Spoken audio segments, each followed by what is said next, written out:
Hey everybody, welcome back to StabilityWOD. Earlier this year, I did a demo video on how to shovel snow after a little snowstorm, and here we are, it's spring, and we have more reasons to use shovels, this time in the garden. So I just wanted to come back to that theme and do a little demo on how I think about using my body as I'm turning over the garden, and then putting on topsoil, and then turning over the garden again to get ready to plant. So the kids are out here helping me.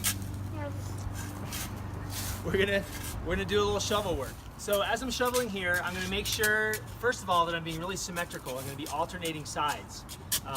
Which side I'm pushing with my foot, which side I'm picking up the dirt with and turning it, and I'll make sure that I switch to the other side every so often.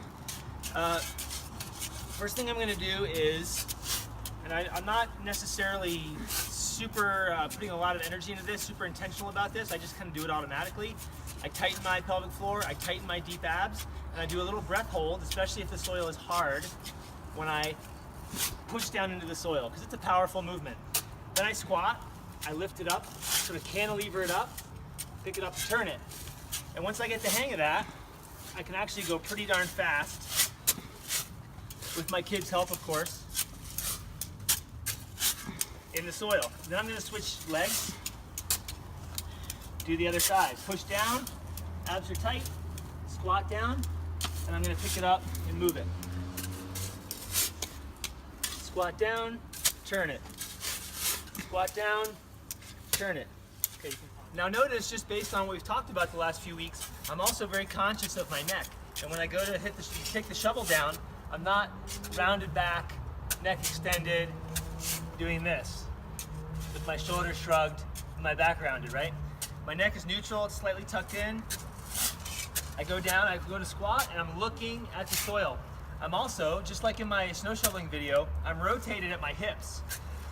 So my pelvis and my shoulders are always together. They're always moving at the same time to grab onto the shovel. And all that rotation comes from my hips and my ankles. If I were to move from my back like this, that doesn't look so great, right? My neck's extended, my back's rounded, and I'm gonna strain my back if I... So let's say I'm done turning in my new soil, my compost, my topsoil. I'm ready to get down to the garden level. First thing I'm gonna do is pick a strategy. It could be a lunge, where my back's still straight and I can work here. It could be kneeling on both knees, where I'm sitting back on my heels, my back's still straight. I can hinge at my hips, and I can come down and work in the soil. I could just do a nice deep air squat if I have the mobility and the body awareness to be able to do that. It's a great way to be down gardening if you don't need to be there for too long. That's what it looks like from the side. I can move around a little bit for my hips and my ankles. Then I can change my body position, come down here. You notice with all these movements, what I'm doing is I'm pushing the shovel in, staying square with the shovel, regardless of which side I'm on, and I'm setting my feet as I move around the garden. So if I need to be over here, I'm gonna move my feet. Shovel here. If I need to be over here, I'm gonna move my feet. Rather than going in a circle like this, where my feet are planted, and I just stay in one place.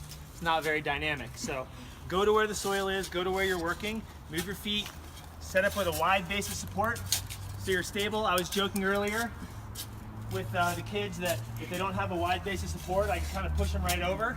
So you have to kind of have your feet set, right, Anya? Yeah. So your feet are set, so you're stable. Yeah, like nothing can disturb you. If the soil's hard, the giant bird comes out of the sky and tries to knock you down, you're ready, right? You're not going to fall. Exactly. So wide base of support is always better. So thanks you guys for tuning in. This starts to put it all together, taking a lot of these basic concepts and some of the aspects of movement that I've talked about the last few weeks and putting them together into functional movements.